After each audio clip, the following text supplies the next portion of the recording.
आज का ये दिन जो भारत देश में गुरु पूर्णिमा के नाम पर मनाया जाता है। गुरु पूर्णिमा मनाने की जो ये विचारधारा है, ये पद्धति है, ये प्राचीन समय से चली आ रही है और गुरु और सदगुरु श्रेणी के गुरु के जो भी शिष्य हुए उनके तरफ से ये परंपरा चलाई गई, क्योंकि मान्यता है कि गुरु शब्द का एक अर्थ होता है अंधकार से प्रकाश की ओर ले जाने वाला। इसमें गुरु शब्द का अर्थ जो शाब्दिक अर्थ है वो है कि गु मतलब अंधेरा, अज्ञान, रू मतलब रोशनी, ज्ञान, अज्ञान से ज्ञान की ओर ले जाने वाला, अंधेरे में पड़ी जीवात्मा को रोशन करने वाला, रोशनी से भर देने वाला जो गुरु होता है। और जिनकी परंपरा हमारे देश में शरीरधारी गुरु के रूप में चलती आई है। तो सारे शिष्य इस एक दिन को कृतज्ञता के रूप में मनाते हैं, अपने गुरु को गुरु दक्षिणा देने के दिन के रूप में मनाते हैं। जो गुरु और सदगुरु श्रेणी के गुरु हैं उनके शिष्यों के तरफ से ये परंपरा तो मनाई गई। आदि गुरु शिव जो जगत के गुरु हैं, तो आदि के नाम से ही स्पष्ट है। आदि मतलब प्रारंभ, जहां से शुरुआत हुई, जहां से प्रारंभ हुआ। तो जब प्रारंभ होगा किसी भी सत्ता का, तो जब तक सामने दो सत्ता नहीं होगी उसका वो रूप स्थापित ही नहीं होगा। आदि गुरु शिव हुए तो उनकी कोई शिष्य होगा, कोई तो होगा। जब तक कोई शिष्य नहीं होगा वो गुरु होंगे कैसे? आदि गुरु शिव की प्रथम शिष्या मां भवानी स्वयं है, भगवती, शिव की अर्धांगिनी, शिव की शक्ति। लेकिन शिव के ज्ञान दाता स्वरूप से उनको जब ज्ञान लेने की जरूरत है तो वहां मां भवानी को भी शिष्य के रूप में ही आना पड़ा। इसीलिए आदि गुरु शिव की प्रथम शिष्या भवानी को कहते हैं, भगवती को कहा जाता है। और ये शास्त्रों में या हमारे ऋषि मुनियों के द्वारा बताया गया कि शिव ज्ञान के दाता है, बाकी सब प्रदाता है। महादेव ज्ञान देते हैं तो उनसे ज्ञान लेकर कोई दुनिया को ज्ञान देता है। तो दाता यहाँ कौन है? एक दाता, फिर कोई दूसरा नहीं है। प्रदाता बहुत लोग हैं, असंख्य लोग हैं, अलग अलग धाराएं हैं ज्ञान की, बहुत सारे लोग हैं। महादेव से देकर लेकर जो दिया। और यहाँ साहब श्री ने शिव के शिष्य ने कहा कि सीधे शिव को ही हम गुरु बना सकते हैं। तो यहाँ हम जो शिव के शिष्य हैं, हम लोगों ने किसको गुरु बनाया? जो ज्ञान के दाता है। तो जो ज्ञान के दाता है उनकी गुरु पूर्णिमा मनानी होगी, तो पल प्रति पल मनानी होगी, हर दिन मनानी होगी, हर पल हर क्षण शिव के शिष्य का हृदय कृतज्ञ होता है अपने गुरु के लिए। इसीलिए शिव के शिष्यों की दुनिया में हर पल उनका गुरु का पूर्णिमा ही है। दुनिया के लिए आषाढ़ के दिन, आषाढ़ का पूर्णिमा गुरु पूर्णिमा के रूप में मनाया जाता है। लेकिन जगत गुरु शिव के शिष्य जो इस जगत में रहते हैं, जो सामान्य दिखते हैं, अति सामान्य दिखते हैं, लेकिन उनके तरफ से अपने गुरु के लिए कृतज्ञता व्यक्त करने के लिए कोई दिन, कोई तिथि, कोई राशि, कोई नक्षत्र निर्धारित नहीं है। वो हर पल मनाते हैं, क्योंकि बार बार साहब के पास ये जिज्ञासा रखी जाती थी, शिव के शिष्य गुरु पूर्णिमा क्यों नहीं मनाते? तो कोई एक दिन शिव के शिष्य कैसे मनाए, जबकि वो हर पल मना रहा है? जो बाकी 364 दिन कम मनाता है तो वो 101 दिन ज्यादा मना सकता है। शरीरधारी गुरु के लिए कर सकता है, कोई दिक्कत नहीं है, होती आई है, प्राचीन परंपरा है। महागुरु महादेव के लिए कौन सी परंपरा तय की जाएगी, कौन तय करेगा? क्योंकि गुरु तय करते हैं और शिष्य गुरु के आदेश पर चलता है। इसलिए आज भी दुनिया में हर जगह महादेव की बात, महादेव की चर्चा हर स्थिति में, हर जगह पे प्रसार पा रही है, बढ़ती चली जा रही है। हम सभी विभिन्न जगहों पे रहते हैं, अलग अलग जगह पे। हम सबकी विचारधारा अलग है, कोई एक जैसा नहीं है। कहीं आज तक देखा किसी को हम लोगों ने कि एक जैसा हो।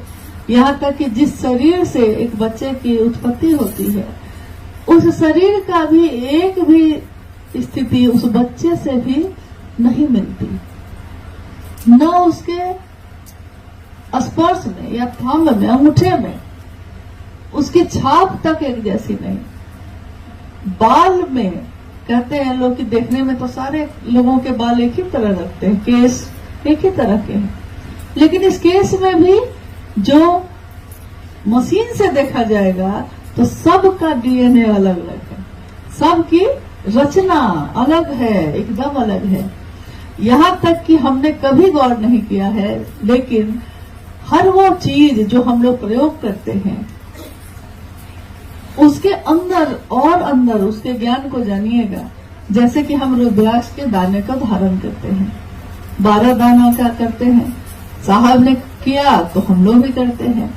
12 दाने का कंगन शिवशिष्य इसलिए पहनते हैं कि 12 सूर्य माने गए, 12 राशियां हैं, तो 12 हम ज्योतिर्लिंग भी 12 है, तो 12 दाने का इसका अलग गुणनफल है, अंक का विज्ञान है ये। लेकिन रुद्राक्ष के एक दाने में जो रचना है, संरचना है, जैसे आपने देखा कि ये है इसकी बनावट, कोई एक दाने की बनावट, फिर लाखों करोड़ों दाने आप वहां रख दीजिए, किसी दूसरे दाने से वो मिलती नहीं है। इसी पे विश्व में अंगूठे की छाप की परंपरा चली। रुद्राक्ष के दाने के अनुसार जो संरचना है, तो इंसान के हथेली पे भी, अंगूठे में भी या उसकी उंगलियों में भी उसी तरह है। किसी एक व्यक्ति का, किसी एक जीवात्मा का, और मन की भी उसी तरह है। शरीर की रचना तो हम देख लिए, रुद्राक्ष की रचना भी दिखाई देती है। संरचना क्या है, आंखों से देख सकते हैं। मन की संरचना क्या है, क्या वो इन आंखों से दिखाई देगी? हृदय के भाव की संरचना क्या है, क्या हम इन आंखों से उसको देख सकते हैं? नहीं देख सकते। तो हमारा हृदय एक जैसा हो सकता है। देखिएगा कि जब प्रेम दिवस मनाया जाता है तो लोग दिल के आकार का खिलौना, फूल सब दिल के आकार का देने लगते हैं। दिल के आकार को आप बना सकते हैं, लेकिन इस दिल में, जो दिल का आकार है, उस दिल में जो भावनाएं पैदा होती हैं, उसकी क्या संरचना है, उसकी क्या बनावट है, किसी की किसी से नहीं मिलती। और वो खरबों की संख्या में जीवात्मा है इस धरती पे, और इस पूरी तरह विसंगतियों में भरे विश्व में महादेव संगति की स्थापना करते हैं। संगति की यानी एक साथ बैठा देते हैं, एक सोच पे खड़ा कर देते हैं, एक सोच। शिव की शिष्यता क्रांति है, शिव की शिष्यता जागरण है। क्या है? साहब ने कहा शिव की शिष्यता जागरण है, व्यक्ति के मानसिक और आध्यात्मिक तल का, व्यक्ति के मानसिक मन का और आध्यात्मिक जो उसका हृदय समझता है, जिस चीज को महसूस करता है, जागरण है, जग जाना है। मैं कौन हूं, कहां से आया था, कहां को जाऊंगा, क्या करने आया, क्या कर रहा हूं, मेरे इस काम का उद्देश्य क्या होगा। यानी अब वो जगा हुआ है, सचेत है, सजग है, हर चीज के प्रति, प्रकृति के प्रति, व्यक्ति के प्रति, इंसानियत के लिए।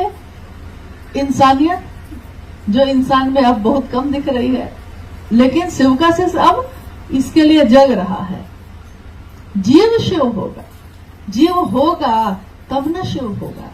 लेकिन जीव के रूप में क्या हम जीवात्मा हैं? वो जीवात्मा है पशु से भी नीचे जिसकी वृत्ति चली गई, पशु से भी नीचे। पशु भी एक क्षण को विचार करता है, सोचता है, किसी से नफरत करता है तो किसी से प्रेम भी करता है।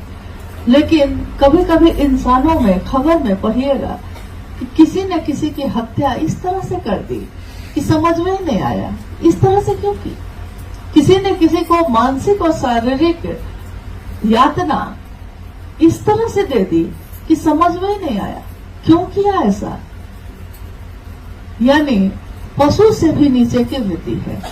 अब 50 वृत्तियों में यह शरीर चलता है। पशु की वृत्ति से जीव की वृत्ति पे पहले वो आएगा, तब न शिव होने की प्रक्रिया चलेगी। ये जीव जिसमें मानव का गुण हो, मानवीय गुण हो, सहानुभूति हो, प्रेम हो और दूसरों के दुख को देखकर जो दुखी होता हो, वो जीवात्मा जिसमें करुणावतारम शिव का गुण है। करुणावतारम है वो शिव, करुणा जिनसे निश्चित होती है वो है शिव। तो जीव भी उसमें गुण होगा। ये तो साहब ने जो ये तीनों सूत्र दिए, इन तीनों सूत्रों का पालन करते करते हमारा मन एक तो जगत के लिए भी जगा, लौकिक और पारलौकिक दोनों जगत के लिए सजग हो गया। जब हम जगेंगे तो घर और बाहर दोनों के लिए जगेंगे। ऐसा तो नहीं है कि अंदर के लिए तो जग गए और बाहर नहीं देखते हैं, ऐसा तो नहीं है। सुबह में जो जगता है वो घर को भी देखता है और बाहर को भी देखता है। तो जो अंदर से जगा वो खुद को भी देखता है और जगत को भी देखता है। तीनों सूत्रों के माध्यम से गौर करने की बात है कि तीनों सूत्रों में साहब श्री ने मन के जागरण की बात की। मन ही वो साधन है जो शिव से मिल सकता है। मन ही वो तरीका है जिसके द्वारा हम महादेव से अपने जुड़ाव को सुनिश्चित कर सकते हैं। मन ही मन, पहले सूत्र में हम सब कहते हैं, हे शिव आप मेरे गुरु हैं, मैं आपका शिष्य हूँ, मुझे शिष्य पर दया कर दीजिए। हम लोग सब कहते हैं, प्रतिदिन मन में कहते हैं।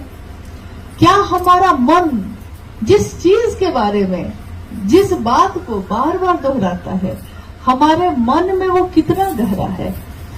बाहर से दोहराना, अंदर से दोहराना, दोनों में बहुत भारी अंतर हो जाता है। बाहर से हम कह रहे हैं माँ जी बैठिए, माँ समझ नहीं रहे हैं। बाहर से हम कह रहे हैं भैया, भैया कहाँ समझ रहे हैं? भैया दुख में है कि सुख में है, हम पूछने भी नहीं जाते। एक शिव गुरु महोत्सव में साहब श्री ने कहा कि मुझसे छोटा भी कोई है, लेकिन वो क्या खाता है, क्या पीता है, मुझको पता नहीं। मैं किस सुख में हूँ, मैं किस दुख में हूँ, उसको पता नहीं। एक ही माँ के गर्भ से पैदा हुए, लेकिन भाव सो गया, भाव सो गया भाई का भाई से, तो कोई फर्क नहीं पड़ता कि हम कैसे जीते हैं। और इसी भाव को जगाने की विधा है ये तीनों सूत्र। तीनों सूत्र जो देखने में, सुनने में बहुत साधारण लगते हैं, बहुत सामान्य लगते हैं, लेकिन ये पूरी तरह व्यक्ति के मन को जागृत कर देता है। और जब वो जगता है तो अच्छे बुरे की समझ पैदा होती है, दूसरों को परखने की समझ पैदा होती है। और ये जमाना जो शिव का रूप नहीं है, एक पत्थर का टुकड़ा, जो पत्थर का टुकड़ा है, पड़ा हुआ है, कोई उसकी तरफ देखता भी नहीं, कोई उसकी कदर नहीं करता। एक दिन कोई संग तराश, कोई पत्थर से मूर्ति बनाने वाला उस पत्थर के टुकड़े को तराशता है, छेनी से, हथौड़ी से मारता है, चोट खाता है वो पत्थर, तकलीफ होती है, पीड़ा होती है उसको, लेकिन उस पीड़ा में उसका सृजन है। इस दुख से वो आनंद में जा सकता है। हम कहते हैं हम दुख सहना नहीं चाहते, महादेव दुख देते भी नहीं, लेकिन अगर ये दुख मेरे मन को शिव बना सकता है तो हमको इस दुख को भी सहना चाहिए, क्योंकि इसमें हमारा सृजन है, इसी में हमारा उन्नयन है।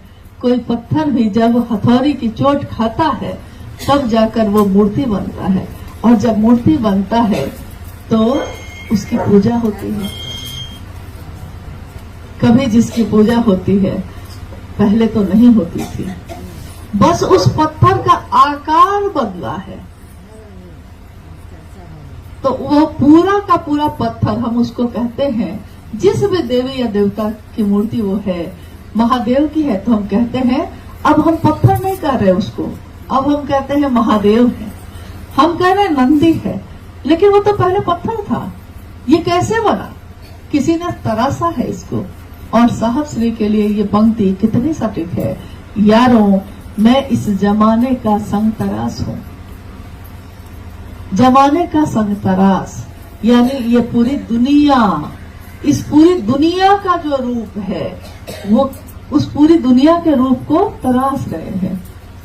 छेनी लगेगा ही, हथौड़ी लगेगी ही, स्वाभाविक है कि कुछ कष्ट होगा, हर चीज मेरे अनुसार नहीं होगा, जो गुरु चाहेंगे वही होगा, लेकिन इस छेने और हथौड़ी में सुख है। कोई मुझको महादेव जैसा बनाता है, कोई मुझको जीव से शिव बनाने की प्रक्रिया में डाल रहा है, कोई उस तरफ लेकर जा रहा है। यारों, मैं इस जमाने का संग तरास हूं, पत्थरों को भी बोलने का हुनर देके जाऊंगा। तो साहब शेर ने हमको आपको क्या दिया? हमारा जीवन जो पत्थर है, पत्थर था, आज पत्थर नहीं है, कभी पत्थर था।